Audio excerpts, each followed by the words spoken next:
Hey everybody, it's Chase with AV Pop Culture again, and today we are here in a little bit different place because I have 5 4K reviews to do for you from all of Scream Factory's recent releases. I have everything from Bring It On to Lord of Illusions and plenty in between.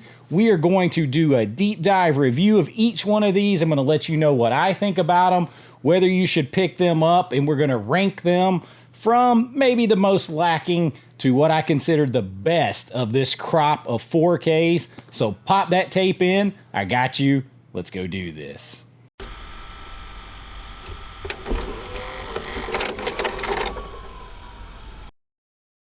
All right, so chilling out over here in my new furniture, trying to give my back a break over here. So you're gonna get a little, pay no attention to any mess you might see back there. But you can kind of see that's my whole wall back there of movies. Over there is where I normally would have my back to. If I kind of like turn that just a little bit, you can see the sign. So you can kind of see it all back there, and just kind of having a little more comfortable spot to sit and talk, because 5 4K reviews in one is a good bit. Now this time I'm not going to throw up a bunch of video because I kind of kept getting dinged copyright wise all of a sudden here lately on a few, and I'm not sure why. But I'll try to get those on later. But when we have so much to talk about, it doesn't really matter anyway. We're just going to start with what I thought was maybe the weakest overall of the crop, and that is Lord of Illusions. Now, I say that hesitantly because this is a good 4K. There is nothing wrong with this 4K.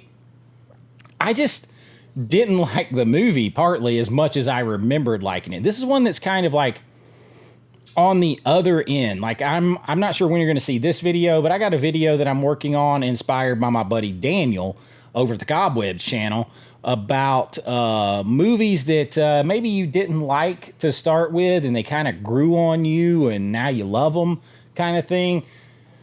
This one might be at the other side of that. It's not that I dislike it. I will definitely revisit this movie multiple times because I'm a big Scott Bakula fan. I like him.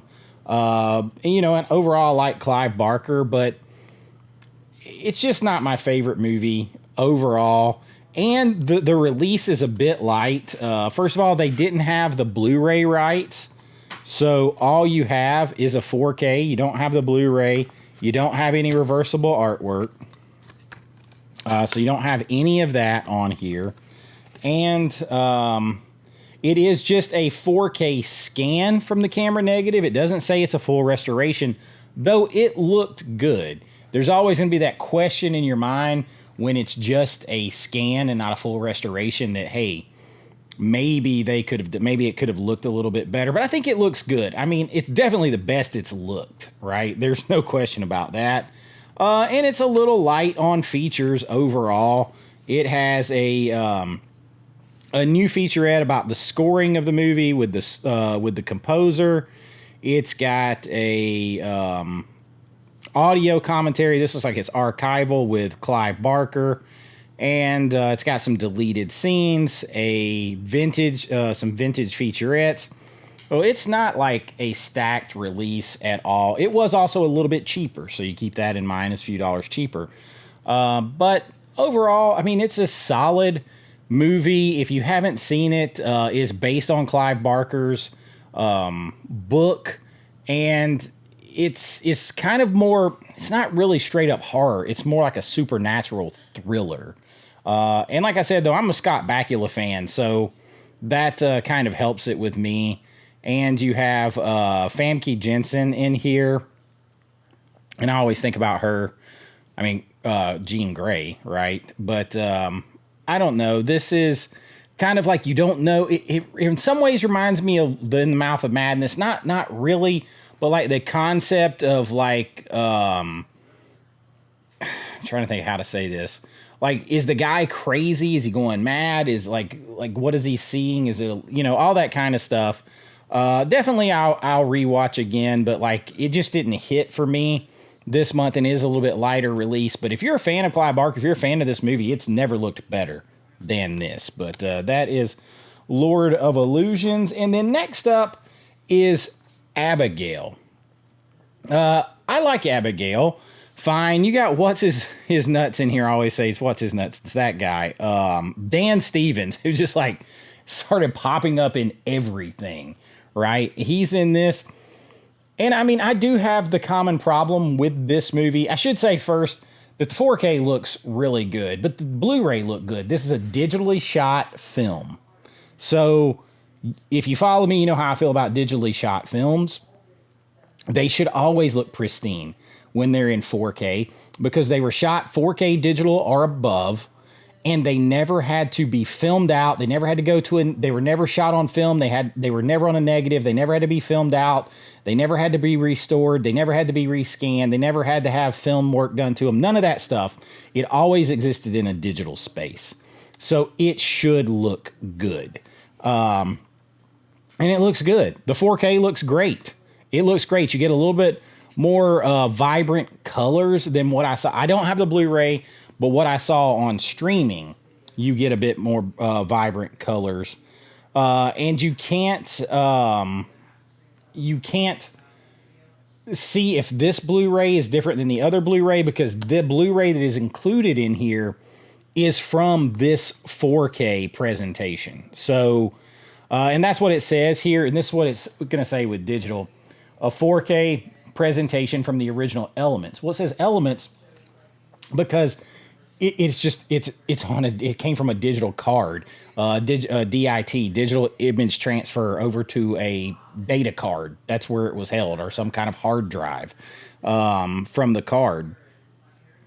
The problem I have with this movie is the same problem that you have if you know what the movie is. You know who Abigail is from the start. So you're just waiting on it to happen. I like the movie. I knew that buying it. I had seen this already. I had just been waiting on a domestic 4K. So I enjoy the movie. I enjoy the characters. I like Dan Stevens. I like my man, oh gosh, I always forget his name. Kevin Durand. I like Kevin Durand. I think he's a very underrated actor. And the movie's good. When the killing starts, it really starts. But because you already kind of know the concept, you're just waiting on that to start. And that kind of knocks it down for me a little bit. But I do enjoy it. It's a 2-disc set. So you got your slip cover. My buddy Jason's favorite thing with the hole back there. So you got the Blu-ray and the 4K. There is no reversible art on this, so it's just the same poster all the way around. And for extras on this, I got to tell you, I didn't have time to watch any extras on anything. That's not completely true. I'll get to it later. It's got Dolby Vision, Dolby Atmos. This had Dolby Vision as well, if I forgot to say it. This has a commentary from the directors of the movie. It has a new audio commentary from a film critic. And then the Blu-ray has all that stuff, but it also has a new interview with the co-writer, with both writers, Guy Busick and Steven Shields, a new interview with the production designer, a new interview with director of the photography on this, and deleted and extended scenes. So it's got a pretty good haul of special features and extras on here for you to enjoy. It's a vampire movie. I'm always going to be partial to vampire movies, werewolf movies, creature features, stuff like that. I like Dan Stevens. I like Kevin Durand. I know where the story's going, but I still enjoy the movie. But I'm never going to rank this higher than most stuff that has film, that was shot on film when you're talking 4K, because it's digital. And digital should look good. And you're talking about somebody that has to shoot with digital when I make my own films. It's not a knock on it. It just, the same kind of work doesn't go into making it look good. Like when you do a full restoration and scan, man, there's a whole other set of circumstances. But I think this looks really good. It's the best it's going to look. And it's a fun movie. So if you like it and you want the domestic, this is the way to go. I know there's a foreign 4K. I don't have it to compare to, and I don't know the special features on that. But this one has a fair amount. So Abigail comes in at 4 out of 5. And the next one is one that has actually had a 4K release for a while, but has a new steelbook. I did not own this, but I do now. And it's the Dead Zone. And this steelbook looks amazing. Of course, this is Christopher Walken in here. Christopher Walken and David Cronenberg directed this Stephen King story. I'm always so nervous opening these. And this is a 2-disc set, so you got the 4K and the Blu-ray. And of course, I do not have the J card over here, but this is an older release. So this has all the same features as the original release from a couple of years ago, I think it was. It's just a new steelbook, and the steelbook is incredible. The movie is better than I remember overall. I had not seen this one in forever. This is one of those Stephen King movies that's not really a horror film at all. And you've got Christopher Walken. He plays the lead role in this. And he gets the ability after an accident and being in a coma to kind of see the future. And he can alter the future in certain ways. And, it kind of costs him everything. But I don't want to spoil it, but you can kind of reason that he ended up with this ability for a reason, that like he was a God-given ability to stop something from happening, stop different things from happening, all that kind of stuff. Christopher Walken plays this very well. You're going to get Martin Sheen in this movie at one point, and overall, I liked it better. I hadn't seen it in forever, like I said. It is a little bit on the slow side. And if you're looking for like that Stephen King horror to pop off or the David Cronenberg body horror to pop off, neither one of those things are going to happen in this movie. It's more like a political kind of like almost sci-fi mystery thriller suspense type movie. So with a great performance by Christopher Walken in the movie. But the Dead Zone I enjoyed, and the 4K looks really good. The movie overall is very dull, very drab. So it's kind of almost has like a winter gray look to the whole movie. So nothing's going to pop. You're not going to pop this thing in and say, look at the color on this 4K. That's not what you're going to do. But what is here, it is tight, filmic. It looks really good. I'm sure this 4K has been reviewed a lot because it's like I said, this has been out a while. It's just come out now new on 4K. And if I were going to buy it, now I'm not a steelbook specific guy at all. I don't hunt steelbooks specifically, and I don't necessarily hunt slips specifically. I just buy what I like and what is cool. And if I was going to buy the Dead Zone right now, and you could choose between this and the slipcover version, it is no question. This thing is super cool, and I really don't think that this, even though I got a 4K camera filming this, I don't think it does it justice, how good it looks here. But that is a great showing steelbook right there. So the Dead Zone checking in at number 3 out of the 5. And then the top 2 are so different. And I'm kind of just splitting them off because both 4Ks are excellent 4Ks, just absolutely excellent 4Ks. One of them, though, I think is bordering reference quality, definitely demo quality. This one might be just a tick below that. But man, did I enjoy this movie way more. It's going to inspire a whole other video. But did I enjoy this movie way more than I did a long time ago when I was a kid, when I saw it before? And that is Monkey Shines. Holy hell, I enjoyed Monkey Shines way more than I remember enjoying it. And I don't think I've seen this since I was like maybe 15 years old, 14 years old, something like that, which means it's been over 30 years since I had seen it. And this thing looked great. This has Dolby Vision. It had HDR, all that kind of stuff. And it's a 2-disc set. It has a full brand new 4K restoration on it from the camera negative. It's got an audio commentary with writer-director George Romero. Of course, that's not new. It has a new audio commentary with some film critics and author Daniel Krause. It's got several film critics on here. Disc 2, so it's a 2-disc set. It also has the movie on the Blu-ray with the new 4K restoration and scan. That same audio commentary, the same new commentaries, but it has some extra stuff as well. An Experiment in Fear. It has the making of featurette of Monkey Shines. It has the alternate ending, which I didn't watch, but I'm going to go back and pop in and watch because I really did like this way better. It's got deleted scenes, behind the scenes footage, a second making of Monkey Shines, vintage interviews, theatrical trailer, TV spot, still gallery, all that. I'm the guy that likes still gallery. The lead actor in this, if you've ever seen the show, and the dude's been in a lot of things, but if you've ever seen the show Californication,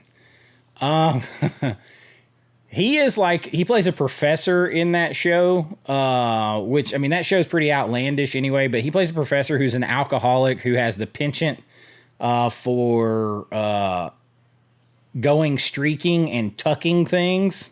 Let's just say that. He's a wild character. And I kept thinking, like, where did I see him before? And then I remembered this.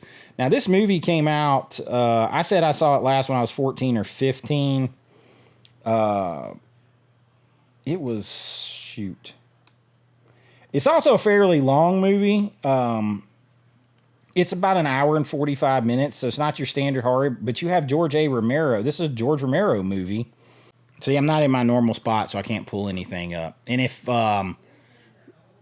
see how the color's changing? It's because I have the auto white balance set on my camera. And so when I move in and out of the light and the lights around me with these LEDs change, so sorry for the dark and the light, but I thought it would be cool to set somewhere different.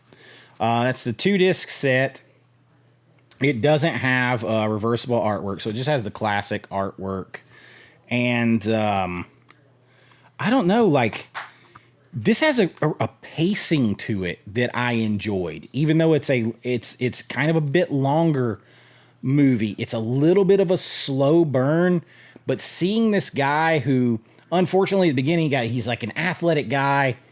He gets paralyzed from like the neck down, and he kind of loses everything. And his buddy, who's a scientist, works with monkeys. He gets this monkey to help kind of be his service animal.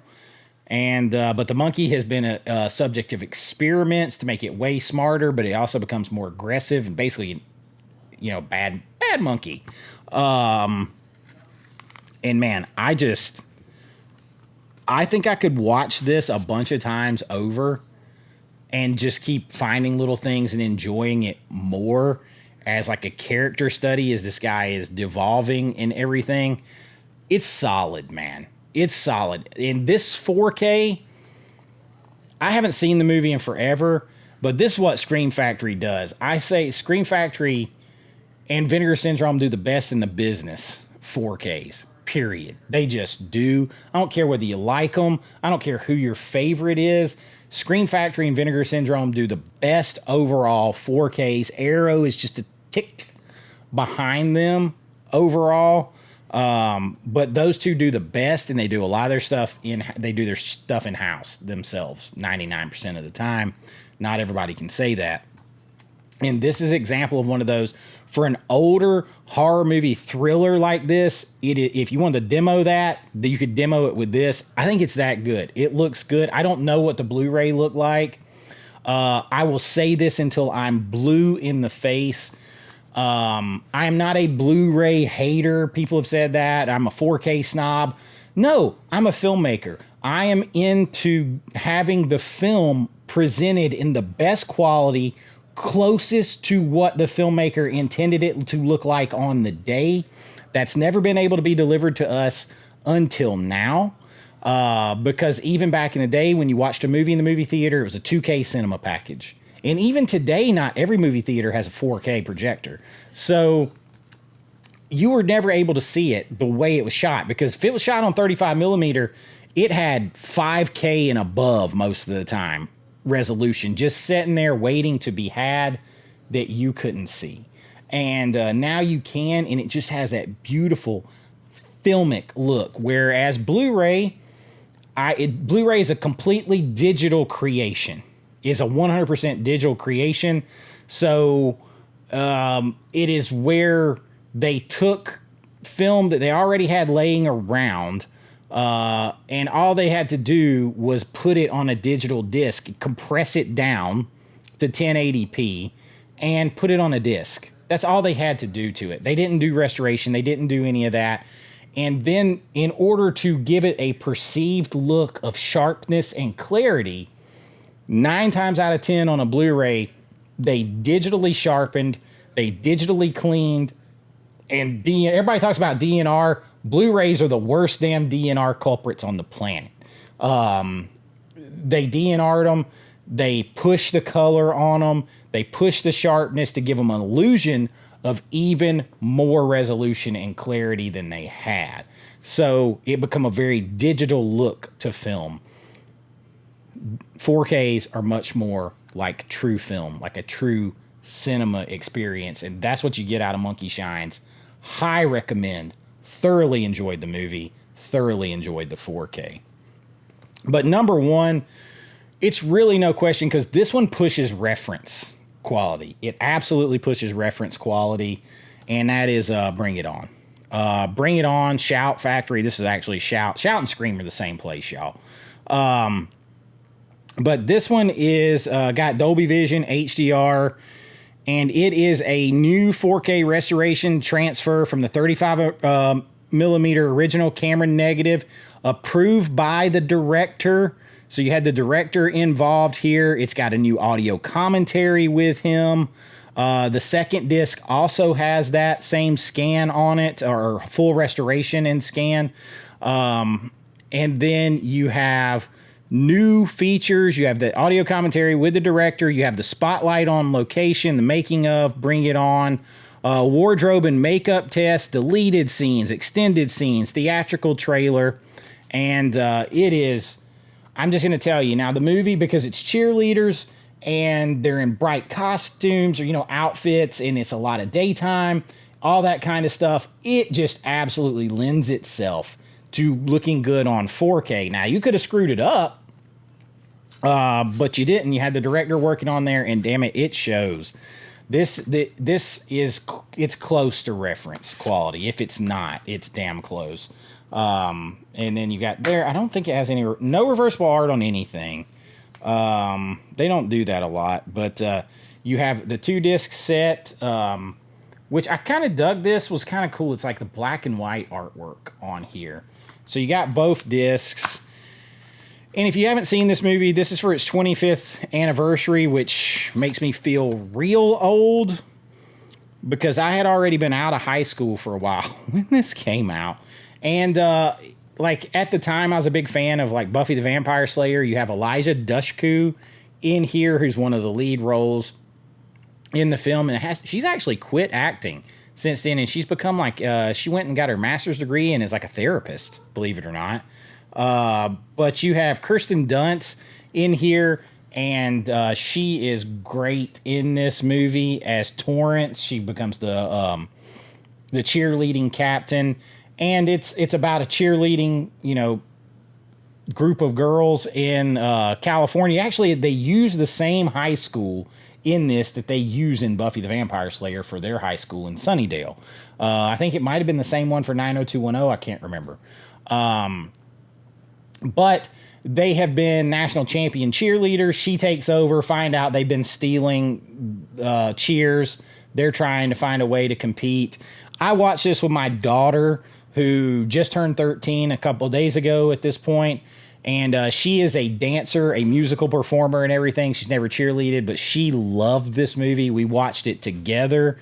And Risha's over there cheerleading. Risha was a college cheerleader, as you can see by the thumbnail. That is Risha on there. And she loved it. And we've been quoting it back and forth. It is just an absolute blast.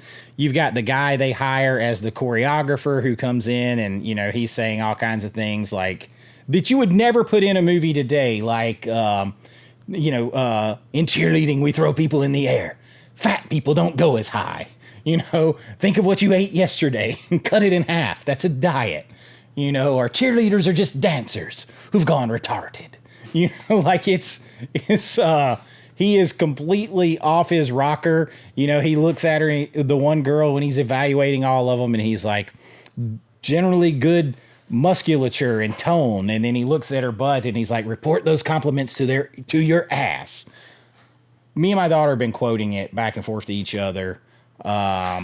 Missy's the Pooh, take a whiff. It's very, even though it's early 2000, it's like 2000, it has some 90s feeling to it. And definitely the slang is very 90s. It's got your little rom-com aspect. There is nothing that isn't fun about this movie. I absolutely love it. And the 4K did it justice. I'm glad they got the director in there with it, because he saw that it was done right. And this is it's borderline that this is referenced. This is an extremely good 4K here. Great 4K. Somewhere right there on that line between demo and reference. No question that is the best it's ever looked. I've had this one on other formats. This is the best that it looks, and it ain't close. So Bring It On is a super high recommend, and it is #1 this month, but all of these are solid. And since I got this, I'm just going to tell you guys, I got Alexander came in, I got Battle Beyond the Stars that came in, I got Scent of a Woman that came in, all from Screen Factory, Shout Studios. So I'm going to get on those reviews for you as well. But a 5-pack here, and you cannot go wrong with any of them. If you are a fan, I say pick them up. Screen Factory does solid work. And that's what I got for you this time. I know the light's going crazy. I got different lights, moving light in and out, LED stuff. I wanted to set over here, give my back a break, give you guys a little bit different look at the room, but just have a little bit of fun and tell you about some damn good 4Ks. But that's what I got for you this time. If you enjoyed this, please like and subscribe. It really helps out the channel. And, we do everything here. 4K reviews like this, physical media news, big lists and recommendations that everybody enjoys, physical media talk. It all comes from a fan and filmmaker's perspective. That's what I've been doing for a long time, is making movies, and I love talking movies with you. If that's something that you would like to support, you can, besides liking and subscribing, you can join below at my YouTube link, or I would push you to the Patreon, because I can do more over there and they take less, but everything goes back into the channel. And y'all, I really do appreciate it. But until next time, be kind, rewind like always. This is Chase with AV Pop Culture, and I'll see you real soon. Bye-bye.